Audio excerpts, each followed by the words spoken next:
शायर इलाहिया, इसके डॉट से उर्स की हकीकत, मस्जिद, 40वां और निस्बत का कमाल। उर्स हफीजी में हम लोग आए, हुजूर शाह अब्दुल हफीज अलैहि रहमा की तरफ मंसूब। You have any proof? दुनिया में सिर्फ सुन्नी तो नहीं है। फिरके बातिला आपसे पूछे कि तुम लोग उर्से हफीजी में गए थे, बुखारी में कहा लिखा, मुस्लिम में कहा लिखा? Yes, today I will prove. मरने वाले से पहला सवाल होता मन रब्बुका, हु इज योर लॉर्ड। दूसरा सवाल होता मा दीनुका, व्हाट इज योर रिलीजन। तीसरा सवाल होता मा कुंता तक़ूलु फी हक़्क़ि हादर रजुल, what was saying about this man. इस मर्द के बारे में क्या कहते थे। A question arise first of all, मन रब्बुका। गौर से सुनिएगा, इस वक्त कलकत्ता ही नहीं, मुंबई ही नहीं, वर्ल्ड लेवल पर, अरब लेवल पर भी सवाल हो रहा है कि कब्र में हिंदू मुस्लिम नहीं पूछा जाएगा, वहां भी देवबंदी नहीं पूछा जाएगा। जवाब सुनिएगा, मन रब्बुका, हु इज योर लॉर्ड, तुम्हारा रब कौन है। इस सवाल की जरूरत क्या है? जवाब ये होगा कि पता चल जाए मुशरिक तो नहीं, एक को पूछता है या अनेक को पूछता है। कहीं तू चांद की पूजा तो नहीं करता, सूरज की पूजा तो नहीं करता, गाय भैंस कुत्ते बिल्ली चूहा चमार की पूजा तो नहीं करता। मन रब्बुका, हु इज योर लॉर्ड, तेरा रब कौन है। जवाब दिया रब्बी अल्लाह। पता चला ये पत्थर का पुजारी नहीं है, ये सूरज का पुजारी नहीं है, ये रब को पूछता है, रब्बी अल्लाह। जब रब को पूछता है, it is declare, he is my servant, open the door of paradise, wear the dress of paradise. But no no no, कोई रिजल्ट आउट नहीं होता, 0 मार्क्स भी नहीं मिलता यहां पर। दूसरा सवाल, मा दीनो का, वाई। भैया जब उसने बोल दिया मेरा रब अल्लाह है, it is declared and final, उसका रब अल्लाह वो मुशरिक नहीं है। पता चला मेरा रब अल्लाह है, ये कहना काफी नहीं है। मेरा रब अल्लाह है, इट इज नॉट इनफ, क्योंकि मेरा रब अल्लाह है ये बराक ओबामा भी बोलता है, मेरा रब अल्लाह है ये नेतन्याहू भी बोलता है, मेरा रब अल्लाह है ये डोनाल्ड ट्रंप भी बोलता है। यहूदी किसको कहते हैं? वो जिसका अकीदा ये है मेरा रब अल्लाह और मेरे नबी हजरत मूसा अलैहिस्सलाम। ईसाई किसको कहते हैं? नसारा किसको कहते हैं? वो जिसका अकीदा है मेरा रब अल्लाह और मेरे नबी ईसा अलैहिस्सलाम। लेकिन इस वक्त नबी के आने के बाद ये कहना मेरा रब अल्लाह और मेरे नबी मूसा अलैहिस्सलाम ये काफी नहीं। मेरा रब अल्लाह मेरे नबी ईसा अलैहिस्सलाम ये काफी नहीं। इसलिए रब ने दूसरा सवाल रखवाया, मा दीनुका, व्हाट इज योर रिलीजन। यहूदी तो नहीं है, नसरानी तो नहीं है ना तू, अमेरिका वाला तो नहीं है, यहूदी वाला तो नहीं है। जवाब दिया no no no, I am not Buddhism, I am not Christian, I am Muslim, मेरा दीन इस्लाम है। कौन कहता नहीं पूछा जाएगा कब्र में? भाई साहब मेरा दीन इस्लाम है। जवाब दिया मेरा दीन Islam. It is also not final point, अभी भी रिजल्ट आउट नहीं है, 2 मार्क्स नहीं मिलेंगे। तीसरा सवाल, पता चल गया यहूदी नसरानी नहीं है, लेकिन मेरा दीन इस्लाम है, अल्लाह रब है और है मुसलमान। मेरा रब अल्लाह, मेरा दीन इस्लाम। अब तो जन्नत की बिशारत मिल जानी चाहिए। अब यहां से बात समझ में आ रही, कौन कहता है कि मसलक नहीं पूछा जाएगा, कौन कहता है कि मजहब नहीं पूछा जाएगा, कौन कहता है कि मशरब नहीं पूछा जाएगा।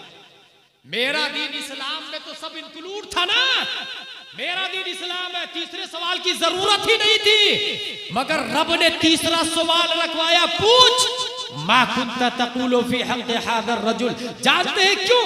मेरा दीन इस्लाम है, ये इसलिए काफी नहीं है कि वसीम रज़वी भी अभी तक बोलता था मैं मुसलमान हूँ, शिया का कहना है मैं मुसलमान हूँ, दहरिया का कहना है मैं मुसलमान हूँ, जबरिया का कहना है मैं मुसलमान हूँ, जहमिया का कहना है मैं मुसलमान हूँ, मुअतज़िला का कहना है मैं मुसलमान हूँ, मुनाफिक का कहना है मैं मुसलमान हूँ, वहाबी का कहना है मैं मुसलमान हूँ, अहले हदीस दावा करता मैं मुसलमान हूँ, देवबंदी दावा करता मैं मुसलमान हूँ, अशरफ अली थानवी बोलता मैं मुसलमान हूँ, रशीद अहमद गंगोही बोलता मैं मुसलमान हूँ, कासिम नानोतवी का दावा है मैं मुसलमान हूँ, खलील अहमद अम्बेडकरी बोलता मैं मुसलमान हूँ।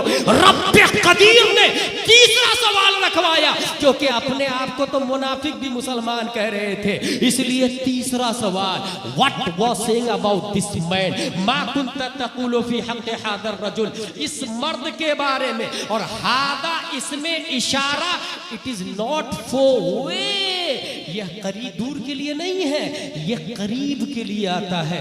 इस मर्द के बारे में क्या कहते थे, गौर कीजिएगा, हादा है ये इसमें इशारा और करीब के लिए आता, पता ये चला प्यारे मुस्तफा कब्र ही से दिखेंगे, मोमिन को कब्र में दिखाया जाएगा, मरने वाले को कब्र में दिखाया जाएगा। बता इस मर्द के बारे में क्या कहते थे, नबी का चेहरा अनवर मौजूद होगा।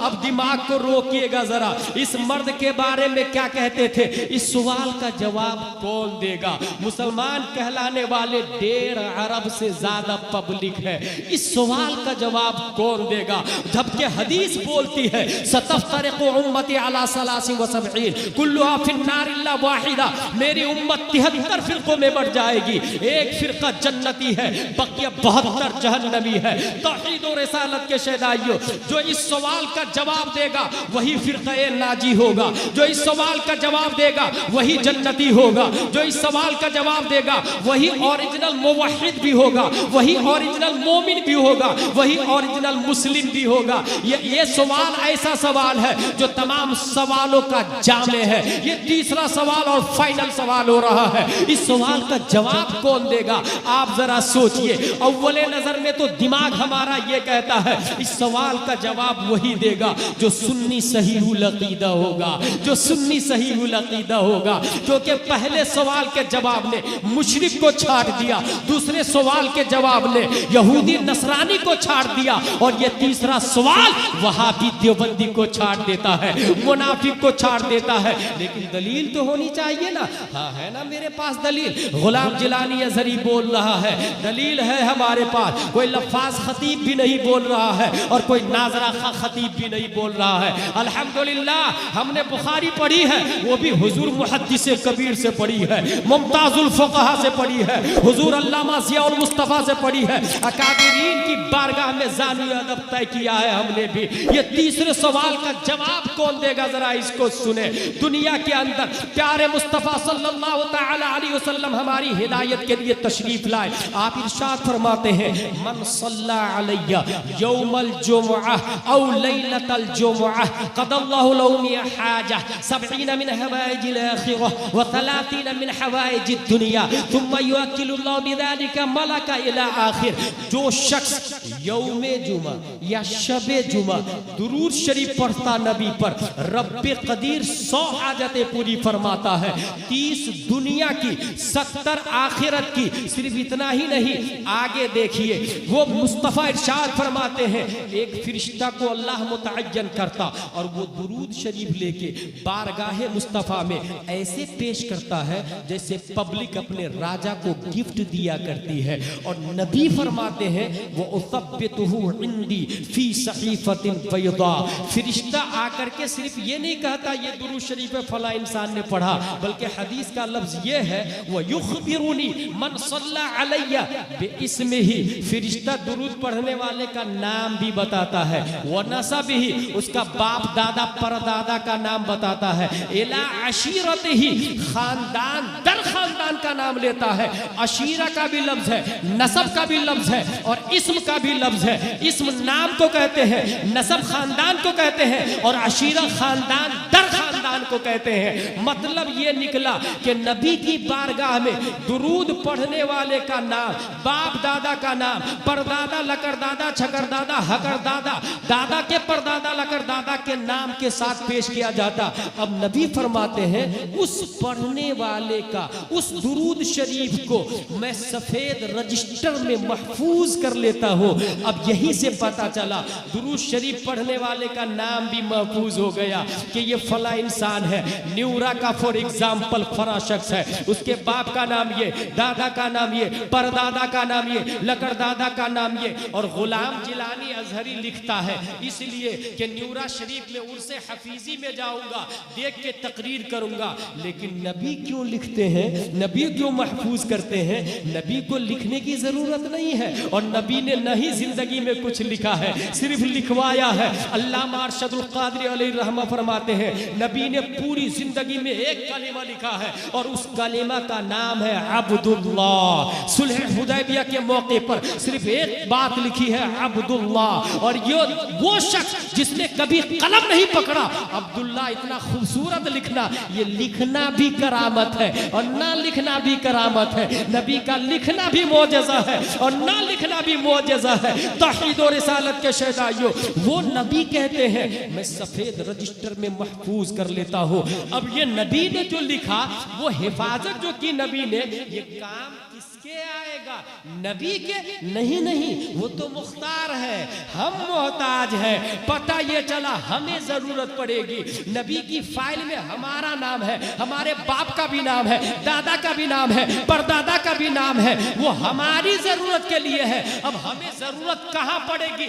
जहां पर सबसे ज्यादा जरूरत हो। आपका बाप वही ताउन करता, दादा वही ताउन करता। जो मुरब्बी होता है वो देखता है मेरे बेटे को कहाँ किस चीज की जरूरत है। अब्बू साइकिल चाहिए, हाँ बेटा दिया। अब्बू 1000 रुपया, हाँ बेटा दिया। लेकिन जरूरत नहीं है और 1 लाख मांगेंगे, बाप नहीं देगा। जरूरत होगी तो 10 लाख भी दे देगा और बिला जरूरत 1 रुपया भी नहीं देगा।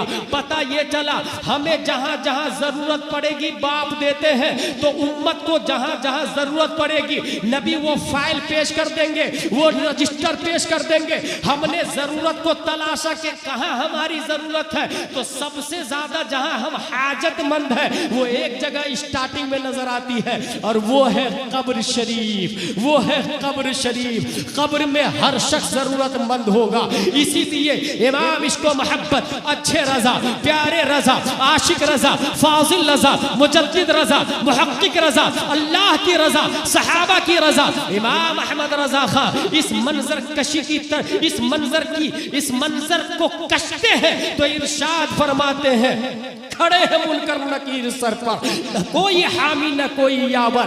बता दो आकर मेरे पैगंबर के सख्त मुश्किल जवाब में है। पता ये चला यही जरूरत है उम्मत को उस रजिस्टर की, उस फाइल की जिस फाइल में नाम लिखा हुआ है मन रब्बुका मा दीनुका मा कुंता तक़ूलु फी हक़्क़ि हाज़ा रजुल। ये सवाल हो रहे हैं, जवाब की बारी है। मुश्किल का मामला है, हैरान है, परेशान है, घबराया हुआ है। तो एक आशिक जब उससे पूछा जाएगा इस मर्द के बारे में क्या कहते थे, और ये वही मर्द है जिनके हाथ में रजिस्टर है और नाम लिखा हुआ है उस आदमी का जिसका इंतकाल हुआ है, उसका नाम लिखा हुआ है, बाप का भी, दादा का भी, परदादा का भी। नबी से पूछ रहे हैं नकीरैन इस मर्द के बारे में क्या कहते थे, और नबी के हाथ में फाइल है, देख रहे हैं नबी ये तो वही है जिसका नाम लिखा हुआ है बाप दादा के नाम के साथ। अब बरीद नहीं है, नबी ये फरमाए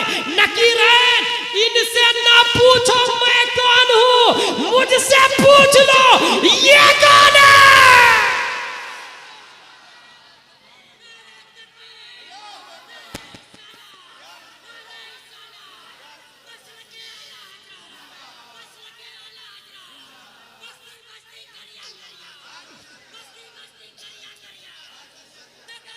गली गली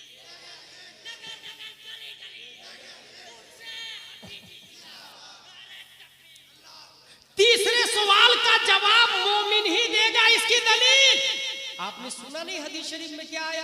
जिसने यौमे जुमा या शबे जुमा, जुमा के दिन पूरी दुनिया में नमाज के बाद खड़े होके कौन सलातो सलाम पढ़ता भाई साहब? अल्हम्दुलिल्लाह, डरबन हो या साउथ अफ्रीका हो, लंदन हो या कनाडा हो, गुजरात हो या बिहार शरीफ हो, जुमा के बाद मुस्तफा जाने रहमत पे लाखों सलाम। हम सुन्नी पढ़ते हैं, हदीस शरीफ में आया शबे जुमा या यौमे जुमा, बाईद नहीं। इमाम मालिक के बारे में आया, उनसे पूछा गया मा कुन्ता तक़ूलु फी हक़्क़ हाज़ा रजुल। इमाम मालिक जिन्होंने हदीस की किताब लिखी मुत्ता इमाम मालिक, उनके बारे में आया, पूछा गया इस मर्द के बारे में तेरी क्या राय थी? तो इमाम मालिक जवाब देते हैं जिंदगी भर तो इन्हीं के बारे में पढ़ाते आया हूं मैं। अब यहीं से गुलाम कहता है, इमाम इसको मोहब्बत से पूछा गया होगा इस मर्द के बारे में क्या कहते थे, तो वो बोल उठे होंगे वो कमाल हुस्ने हुजूर है कि गुमान नक्श जान है। वही रब है जिसने तुझको हमतन करम बनाया, हमें भीख मांगने को तेरा आस्था बताया। बाईद नहीं है, हुजूर सरकार अब्दुल हमीद शाह से पूछा गया हो इस मर्द के बारे में आपकी क्या राय थी, तो वो ये जवाब दिए होंगे जिंदगी भर अपने मुरीदों से यही कहते आया हूं दुरूद शरीफ इन्हीं के ऊपर पढ़ा करना, इन्हीं को सलाम करना, इन्हीं से दुरूद शरीफ पढ़ना, इन्हीं की बारगाह में इनकी ताज़ीम असले ईमान है।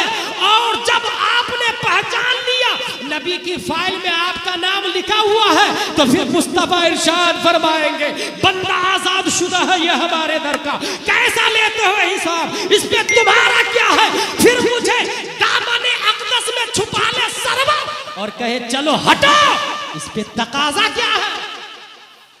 चलो हटो, इस पे तकाजा क्या है? तीसरे सवाल का जवाब सिर्फ सुन्नी सहीहुल अकीदा देगा, तौहीद और रिसालत के शहदाइयों।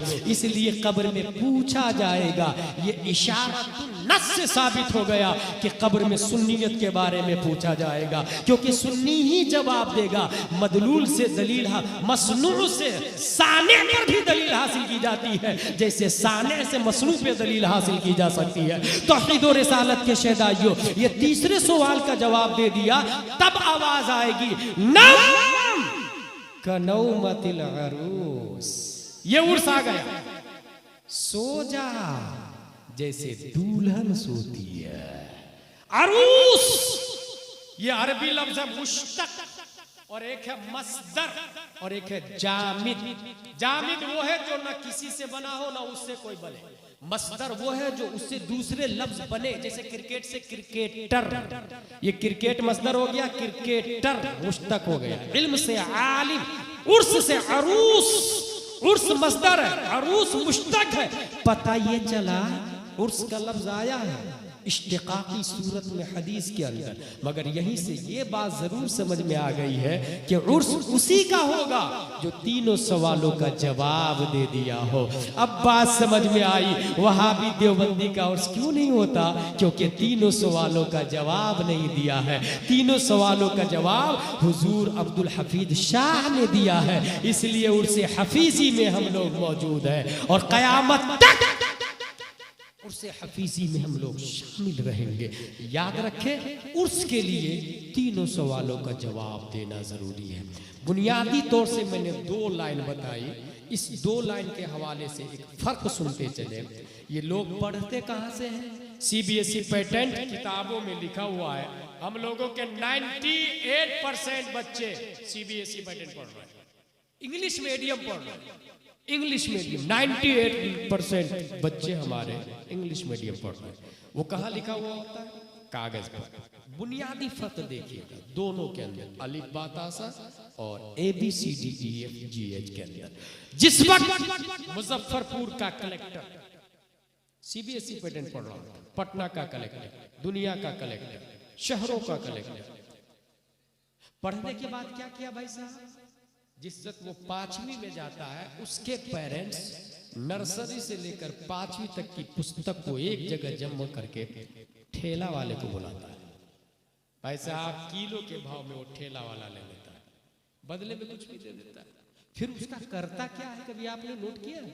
वो सीधा होटल वाले को देता है और होटल वाले कटिंग करके कचौड़ी पकौड़ी डाल के बेच डालते हैं। हम लोग समोसा खाते हैं और कागज को डस्टबिन में डाल देते हैं। नगर निगम की गाड़ी आती है और डस्टबिन के कचरे को उठाकर अपने दामन में लेती और कचरे की जगह डंप कर देती है। नजासत में गया ना, जिसने पढ़ा उसको या उस कागज ने जिसको पढ़ाया वो कलेक्टर की कुर्सी पर, वो IAS, IPS, MD, MBBS, मगर जिसने पढ़ाया वो कहाँ है? नजासत में, कचरी की जगह पर। कोई पूछने वाला नहीं। आप जाके TI से कहे मानहानि का दावा करें, FIR नोट करें, कहा किसके खिलाफ? कहा कलेक्टर के खिलाफ। कहा क्यों? कहा उसने जिस नर्सरी किताब को पढ़ा था उसको कचरे की जगह पे डाला हुआ देखा मैंने, उसके खिलाफ FIR नोट करें। कहा no, you can go from this place, it is not acceptable of fire. ये तो ही नहीं। कागज बनता है मशीन से और डाला क्या जाता मटेरियल में? वुड्स, ट्रीज, दरख्त से, प्लाई से, दरख्त से कागज बना। अब देखें, सेम कागज है, सेम मशीन है, सेम दुकानदार, सेम खरीदार, सेम बेचवार, सब कुछ सेम है। बस उस कागज पर नर्सरी के सिलेबस की जगह कुरान शरीफ लिखी हुई है, कुरान शरीफ की आयतें लिखी है। या अय्युहल मुज़्ज़म्मिल क़ुमिल लैला इल्ला क़लीलन निस्फ़हु अव इंक़ुस मिन्हु क़लीला यासीन वल क़ुरआनिल हकीम क़ुल अऊज़ु बिरब्बिल फ़लक़। अब क्या हाल है उस कागज का? अगर कोई पढ़ दे, उस पे लिखा हुआ को पढ़ दे और गिलास में दम करवा ले हुजूर अब्दुस समी दामजिल्लु अलैना से, तब क्या होता है? बच्चा पानी को फेंकता है ऐसे, अदब से ढक करके ले जाता है, पानी को गिरने नहीं देता। अगर चोट लगती है तो पूरी कोशिश करके पानी को बचाने की कोशिश करता है, क्योंकि उसमें कुरान शरीफ की आयत दम की हुई है। वही आयत अगर कागज पे लिख जाए तो फेंकना तो बड़ी बात है भाई साहब। आलिम हाफिज की बात भी नहीं कर रहा मैं, मुफ्ती मुहक्किक मुदब्बिर मुजद्दिद की बात भी नहीं कर रहा मैं, सीधा रब फतवा देता है ला यमस्सुहु इल्लल मुतहहरून, बगैर वुजू के इस कागज को छूना भी मत। वही कागज, सब कुछ वही है, मगर वो नजासत में, गंदगी में, नाली में। और ये बगैर वुजू के मुफ्ती भी छू नहीं सकता, बगैर वुजू के वली भी छू नहीं सकता। CBSE पेटेंट वाले कागज ने पूछा, भाई भाई भाई तू तो मेरा सगा भाई था ना, अपन दोनों एक ही दरख्त से बने थे ना, एक ही मशीन से, दुकानदार भी एक ही था, मगर तू इतना ऊपर चला गया कि रब तेरे बारे में बात कर रहा है और मैं इतना नीचे कि कुत्ता मेरे ऊपर नजासत करके जा रहा है, तेरी अजमत बढ़ी कैसे? जवाब दिया, मेरी छाती पे कुरान की आयत लिखी हो। और यही वजह है कि जो उसको पढ़ता है वो सीने से लगाता है, सर पे रखता है। वक्त का मुफ्ती भी बन जाए तो भी कुरान की ताजीम करना नहीं छोड़ता है। वो कलेक्टर बना और नर्सरी की बुक्स को कचरे की जगह करवा दिया, और ये वक्त का वली बन गया और उस पेपर को आंखों से लगा रहा है, सर पे रख रहा है। यहीं से आप समझ में क्या आया जानते हैं? दुनिया में करप्शन अगर खत्म करना चाहते हैं तो निजाम में ममलिकत उलमा के हवाले कर दिया जाए, क्योंकि जो कलेक्टर अपने मुहसिन को नजासत में डाल सकता है तो वो बकिया पब्लिक के साथ क्या इंसाफ करेगा? पब्लिक के साथ क्या इंसाफ करेगा? अल्हम्दुलिल्लाहिल अज़ीम, कुरान शरीफ की कद्र उलमा इस तरह कागज की कद्र कर रहे हैं। यहीं से आप लोग फैसला कर लें कि क्या पढ़ना है, क्या बनना है। बहरहाल जो भी हो, कुरान शरीफ और हदीस शरीफ हर शख्स पर लाजिम है पढ़ना, वो जरूर से जरूर पढ़े। दूसरा पॉइंट हमारा आ रहा है मस्जिद। उर्स वाला पॉइंट खत्म हो रहा। मस्जिद, सजदा यस्जुदु से मस्जिद इसमें ज़र्फ है, जिसका मतलब है सजदा करने की जगह। जिस वक्त मैं सालसा जमात में पढ़ रहा था, पोरबंदर में एक मस्जिद बनी और वो मस्जिद उस जमाने में 3 करोड़ की थी। यकीनन इस वक्त आपके एरिया में भी मस्जिद होगी, मिलियन और बिलियन की मस्जिद होगी, मगर एक बात बताइए आप लोग, क्या मस्जिद बोलती है? क्या मस्जिद नातिक है? क्या मस्जिद जहालत को खत्म कर सकती है? क्या मस्जिद करप्शन को मिटा सकती है? क्या मस्जिद हमें वुजू के फराइज बताएगी? क्या मस्जिद हमें गुस्ल के फराइज बताएगी? क्या मस्जिद हमें नमाज जनाजा का तरीका सिखाएगा? क्या मस्जिद हमें बताएगी कि माँ बाप की कद्र करो? क्या मस्जिद हमें बताएगी कि अल्लाह एक है, उसके सिवा कोई माबूद नहीं? भाई साहब, इनकलाब मस्जिद से नहीं, इमाम मस्जिद से आता है। दुनिया में इनकलाब मस्जिद नबवी से नहीं, इमामुल अंबिया से आया है। करोड़ों की मस्जिद बनाने वाले अगर नाजरा खा इमाम रखेंगे तो जहालत का खात्मा नहीं होगा, क्योंकि मस्जिद साकित है, नातिक इमाम है। जुमा में खुतबा जो होता है, किसको कहते हैं खुतबा? खुतबा तकरीर को कहते हैं भाई साहब। और वो तकरीर का टारगेट यही था कि एक हफ्ते में अगर कोई बुराई समाज में आ गई हो तो जुमा के खुतबे से उस बुराई का खात्मा कर दिया जाए। मोमिन अगर रॉन्ग वे में हो तो उसे राइट वे में कर दिया जाए। इस्लाम में खुतबा का वजूद इसीलिए हुआ है। अरब में अलग से तकरीर नहीं होती, खुतबा ही खुतबा है। अपने यहाँ की कम नसीबी है कि खुतबा अलग और तकरीर अलग होती है, क्योंकि we can not understand Arabic language. इसी से समझ में आया कि जो 1 करोड़ की मस्जिद बनाते हैं उन्हें चाहिए कि 10 लाख का एक इमाम का हुजरा बनाए और साथ में किताबें रखे हुजरा इमाम में।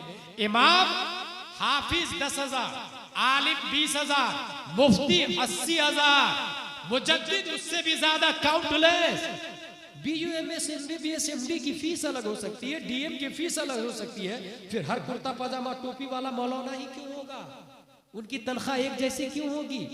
मस्जिद में करोड़ों रुपया देने वाले कभी ये क्यों नहीं सोचते कि जहालत का खात्मा मस्जिद से नहीं, मस्जिद के इमाम साहब से होगा? इसलिए मस्जिद के इमाम पर तवज्जो दे। मस्जिद अगर खजूर की छत से बनी हुई हो तो भी वक्त का इमाम नाइबे मुस्तफा होता है। नाइबे मुस्तफा रखे, इनकलाब तब आएगा। मस्जिद से रिलेटेड एक और बात बता दूं, हमारे वाली साहब का इंतकाल हुआ। इमाम साहब 5 पेटियां मेरी तरफ से मस्जिद में बराई साले सवाब मरहूम फुला दे दिया। बराई साले सवाब, ईसाल कहते हैं पहुंचाने को, सवाब मिन सवाब, सवाब पहुंचाने के लिए ये पेटी दी। पड़ेगा कौन? A question arises. It is fact matter. जब दूसरे के बाप के नाम से पेटी दी गई थी तो हमने पढ़ा था, हमारे बाप के नाम से देंगे तो कौन पढ़ेगा? कमाता दीनो तो दान, कुरान शरीफ में आया, जैसी करनी वैसी भरनी। दूसरे के बाप के नाम से हम नहीं पढ़ेंगे तो हमारे बाप के नाम से कौन पढ़ेगा? और 50 साल के बाद जब 200-300 पेटियां जमा हो जाती, कोई खोलता भी नहीं, बोसीदा हो गई। इमाम साहब 50 पेटियां बोसीदा हो गई, पारे भी बोसीदा हो गए, दफन कर दो क्या? हाँ दफन कर दो। गई पेटी, दफन हो गई। इसलिए मस्जिद में बराए साले सवाब पेटी देने से पहले इमाम साहब को फोन लगाए। नंबर आपके पास मौजूद होता है, मोबाइल से नंबर डायल कर और कहे हजरत मस्जिद में किस चीज की जरूरत है। अगर वो कहे तामीर अदब तो तामीर अदब देना ही ज्यादा सवाब है। अगर वो कहे अनवार शरीयत तो अनवार शरीयत ही देना ज्यादा सवाब है। इसको यूं समझे कि एक इंसान को पानी पिला रहा है, मुस्तहब है, पानी पिलाना मुस्तहब है, खाना खिलाना दावत देना मुस्तहब है, लेकिन प्यासे को पानी पिलाना फर्ज हो जाता है, नंगे को कपड़ा पहनाना फर्ज हो जाता है, भूख से कोई मर रहा है तो खाना खिलाना मुस्तहब नहीं फर्ज हो जाता है। और मुस्तहब से ज्यादा सवाब फर्ज का होता है भाई साहब। इसलिए इमाम साहब को फोन लगा के पूछे कि कौन सी किताब दे। मस्जिदों में, हर मस्जिदों में सिपारी की पेटियां हैं, तफसीर नहीं है, बुखारी नहीं है, बहार शरीयत नहीं है, मुस्लिम शरीफ नहीं है। इसलिए ये मस्जिद से रिलेटेड बुनियादी बात थी। अगला पॉइंट चले, 40वां वाली साहब का इंतकाल हुआ, बेटा रह रहा है लंदन में। आपके अब्बू का इंतकाल हुआ, सीधा लेगा फ्लाइट को और पहुंचेगा। डेड बॉडी को फ्रीज में संभाल के रखो, मैं आ रहा हूं। वो आया, नमाज जनाजा पढ़ी, तीजा किया, 10वां किया, 20वां किया, 40-50 लाख रुपया 20वां में खर्चा करके चला गया। यस, मुस्तहब सवाब का काम। भाई साहब जब वाली साहब जिंदा थे, पढ़ना नहीं आता था, इसाले सवाब और 40वां का एक स्ट्रॉन्ग तरीका दे रहा हूं मैं। पढ़ना नहीं आ रहा था। आप 40वां में जो 50 लाख खर्चा किए थे वो मत करें। अपने मोहल्ले के इमाम साहब से राब्ता करें, इमाम साहब डेली 1 घंटा आप मेरे वालिद साहब को दें। उस 1 घंटे की उजरत होगी 10,000 रुपये महीना। मेरे वालिद साहब को 1 साल के अंदर उर्दू अरबी दोनों पढ़ाना है, क्योंकि मैं वालिद साहब का 40वां जीते जी करना चाहता हूँ। अगर आपने ये प्लान कर लिया, इमाम साहब को 10,000 मंथली पर अपने वालिद को उर्दू अरबी पढ़ा दिया, तो मैं दावे के साथ कहता हूँ 50 लाख का वो पावर नहीं होगा जो आपके वालिद साहब उर्दू अरबी पढ़ जाए तो कितना बड़ा सवाब मिलेगा उसको, कितना बड़ा सवाब। और याद रखे, बगैर पढ़े इंतकाल किए तो हम लोग कहते ना वो बुजुर्ग थे, 80 साल उम्र थी, 95-95 साल उम्र थी। नो नो नो, किसने कह दिया वो बुजुर्ग? बुजुर्ग उसको थोड़ी कहते जो बूढ़ा हो जाता भाई साहब। एक 6 महीने का बच्चा, उसके हाथ में आप दे दें ओप्पो, वो फेंक दे।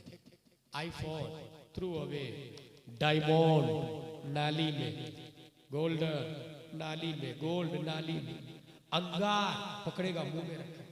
वाह, he cannot understand value of diamond, that's why threw away from himself। वो आग को पकड़ेगा, वाह, he cannot define dangerous of fire, पकड़ेगा। यही हाल है उस 80 साल के बूढ़े का जो अलिफ बा ता सा नहीं पढ़ा, उलमा की सोहबत में नहीं, औलिया से नहीं जुड़ा है। वो भी ईमान को ऐसी फेंक देगा जैसे वसीम रज़वी ने फेंक दिया। बल्कि वो मोमिन था ही नहीं, वो शिया के हिसाब से शिइयत को भी फेंक दिया। हजारों मोमिन है जो हमारे कब्रिस्तान में दफन होते, मगर रियल में वो मोमिन नहीं है। क्योंकि आपने वो हदीस शरीफ नहीं सुनी, सुबह को मुस्लिम शाम को काफिर, शाम को मुस्लिम होगा तो सुबह को काफिर होगा। काफिर होगा कैसे? जरूरियात दीन का इनकार करेगा, काफिर हो जाएगा। काफिर उसी को थोड़ी कहते हैं जो बुत की पूजा करे, काफिर उसी को थोड़ी कहते हैं जो मुशरिक हो जाए, काफिर उसी को थोड़ी कहते हैं जो चांद की पूजा करे। नहीं भाई, जरूरियात दीन में से किसी एक का इनकार करना ये भी कुफ्र है। तो 80 साल का बूढ़ा है, 80 साल का, मगर वो 5 महीने के 6 महीने के बच्चे की तरह है।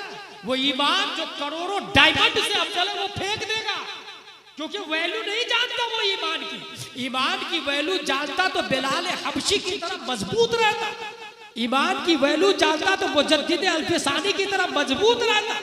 ईमान की वैल्यू नहीं जानता वो बुजुर्ग है ही नहीं, वो बच्चा है। अगर आप चाहते हैं कि वो बूढ़ा दूध छोड़े तो उसे तामीर अदब दे, उसे नूरानी तालीम दे।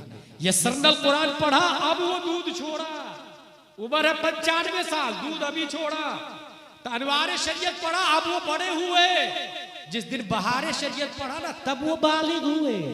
कंजुल ईमान पढ़ने के बाद वो बुजुर्ग बनते हैं। शेख सादी कहते हैं बुजुर्ग इल्म न के उम्र, बुजुर्ग इल्म से है न के उम्र से है। ये इनकलाब का दूसरा पॉइंट था 40वां करने वालों के लिए। अब लास्ट पॉइंट निस्बत का कमाल बता रहा था। आप सबको अच्छे से मालूम है, हजरत इब्राहिम को जब आग में डाला गया, गिरगिट गया फूंक मारने के लिए, मगर हुआ तो कुछ नहीं, अदावत में शुमार हो गया। मेंढक ये साहब गए पानी लेके उसको बुझाने के लिए। जाहिर सी बात है गिरगिट की फूंक से कुछ नहीं होने वाला, और न ही मेंढक के पानी से कुछ होने वाला है। लेकिन कयामत तक गिरगिट को मारना सवाब हो गया, मेंढक को बचाना सवाब हो गया। एक चुल्लू पानी में भी मेंढक है तो पाक है, पेशाब और पखाना भी पाक है। तौहीद और रिसालत के शहदाइयों, गिरगिट तुझे मारना सवाब क्यों? हजरत मेंढक आप ताहिर क्यों, मुताहिर क्यों? आप बताइए, आप पाक क्यों? आपको मारना गुनाह, आपको नहीं मारना चाहिए, क्यों? गिरगिट बोलता है अदावत नबी ने, अदावत नबी ने मुझे जीने नहीं दिया। हजरत मेंढक बोलते हैं मोहब्बत इब्राहिम ने मुझे कभी मरने नहीं दिया। मोहब्बत इब्राहिम ने। Should be note at this point, Ibrahim से अफजल हमारे नबी है, दुनिया में सबसे अफजल हमारे नबी, दूसरे नंबर पे हजरत इब्राहिम अलैहिस्सलाम आते हैं। आला हजरत रज़ियल्लाहु ताला इस सिलसिले में लिखा है, 7वें आसमान पर बैतुल मामूर की दीवार से टेक लगा के बैठे हैं हजरत इब्राहिम अलैहिस्सलाम। आला हजरत ने सोचा 8वां तो आसमान ही नहीं, फिर मेरे नबी कहाँ है? तलाशते तलाशते तलाशते उनको जगह मिल गई और फरमाते हैं वही लामका के मकी हुए, सरे अर्श तख्त नशी हुए, वो नबी है जिसके है ये मकान, वो खुदा है जिसका बका नहीं। हजरत इब्राहिम के दुश्मन को मारना सवाब, तो हमारे नबी के दुश्मन को फिर जिंदगी कैसे दे सकते हैं? उनको जीने का हक कैसे मिल सकता है? फिर नरसिंहानंद जिंदा कैसे है? वसीम रज़वी जिंदा कैसे है? सोचने वाली बात। उनको मारना जायज, मारने वाला सवाब पाएगा। आज भी अगर हमारी रगों में हरारत ईमानी है तो गुस्ताखे नबी जिंदा नहीं रहना चाहिए। जब भी इस्मत मुस्तफ़ा पर, अजमत मुस्तफ़ा पर, शाकत मुस्तफ़ा पर, शान मुस्तफ़ा पर, हजरत सल्लल्लाहु ताला अलैहि वसल्लम की जात पर, शरीयत पर अगर कोई हर्फ उठाता है तो हर चप्पे से, हर जर्रे से, हर काउंट्री से, हर जगह से ये आवाज आनी चाहिए, लब्बैक लब्बैक लब्बैक या रसूल अल्लाह, लब्बैक लब्बैक लब्बैक या रसूल अल्लाह, लब्बैक लब्बैक लब्बैक या रसूल अल्लाह। और दुनिया को बता दे कि हमारी रगों में हरारत ईमानी अभी जिंदा है। हम नबी के अजमत पर उंगली उठाने वाले को बर्दाश्त नहीं कर सकते, बल्कि हक यह है हुजूर हफीज, हुजूर अब्दुल हफीज अलैहि रहमा हो, या हुजूर सरकार सुरकाई हो, या आला हजरत हो, या गौसे आजम हो, या ख्वाजा हो, या मखदूम सिमना हो, या गौसे आजम के वावली साहब शेख अबू साले हो, या इमाम आजम हो, या इमाम हुसैन हो, हमारे अकाबिरीन की शान में भी कोई तौहीन करता है तो हम बर्दाश्त नहीं कर सकते। अरे ये तो अकाबिरीन है, हमारी माँ को कोई गाली दे हमें बर्दाश्त नहीं, हमारे बाप को कोई गाली दे हमें बर्दाश्त नहीं, बड़े भाई को कोई गाली दे तो हमें बर्दाश्त नहीं। फिर काफिरों मुश्रिक को बता दे करोड़ों बाप हमारे नबी पे कुर्बान है, करोड़ों माए हमारे नबी पे कुर्बान है। याद रखना, अपनी हरामी पत्नी से बाज आ जाओ, खुराफात से बाज आ जाओ, फिस्को फुजूर से बाज आ जाओ, शरारतों से बाज आ जाओ। तुम अगर ये सोचते हो नबी को गाली देके मुसलमानों को खत्म कर दोगे तो ये कभी नहीं हो सकता। आज नहीं तो कल गाली का इंतकाम लिया जाएगा। मुसलमान नहीं तो रब्बे कदीर तुमसे इंतकाम लेगा, खाली के मुसलमान तुमसे इंतकाम लेगा। हमारा अल्लाह वही है जिसने अबू लहब के हाथ तोड़ दिए, तब्बत यदा अबी लहब व तब्बा मा अगना अन्हु मालुहु व मा कसब। हमारा अल्लाह वही है जिसके नबी की गुस्ताखी करने पर उतबा और शीबा तबाह बर्बाद हो गया। इसलिए वसीम तू भी बर्बाद होगा और नरसिंहानंद तू भी बर्बाद होगा, तेरे हवाले भी बर्बाद होंगे, तेरे जवानी भी बर्बाद होंगे। और सुन, मैं तुम्हें माँ की जायज औलाद मानता ही नहीं, जो कि हमारे कुरान ने 1400 साल पहले डिक्लेयर कर दिया है। वो तुल्ली